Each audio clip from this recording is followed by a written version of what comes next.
မင်္ဂလာပါခင်ဗျာဒါလေးကတော့တနေ့ကအမဦးလေးပါခင်ဗျာကျွန်တော်တို့ဒီလိုဥတစ်တွေကို acid ထည့်ပြီးဆိုရင်ပထမဆုံးသတိထားသင့်တာကတော့ acid power ရှိနေဖို့ပါ acid power 1250ရှိဖို့လိုအပ်ပါတယ် acid power 1250မရှိဘူးဆိုရင်ပလိပ်ပြားနဲ့ဓာတ်ပြုတဲ့အခါမှာဓာတ်ပြုမှုအားနည်းပြီးတော့ဘက်ထရီအားမပြည့်တာမျိုးဖြစ်တတ်ပါတယ်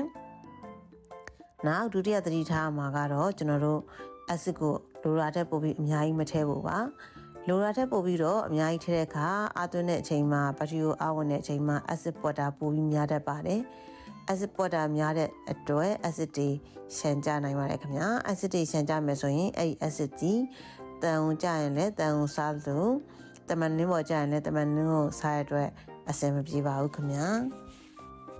အားသွင်းတဲ့အခါမှာကားအုပ်နဲ့အင်ဗာတာအိုးအတွက်ကတော့မတူညီပါဘူးကားအုပ်အတွက်ကတော့ကားကပြန်ပြီးတော့ချာဂျင်လက်ပတ်နေရဖြစ်တဲ့အတွက်ကားသုံးအတွက်အဆင်ပြေတယ်ဆိုပေမဲ့အင်ဗာတာအတွက်အားသွင်းတာမျိုးဆိုရင်တော့အမ်ဘီယာနည်းနည်းနဲ့အချိန်ကြာကြာသွင်းတဲ့အနှေးသွင်းလိုမျိုးသွင်းသင့်ပါတယ်လို့အကြံပေးပါရစေခင်ဗျာ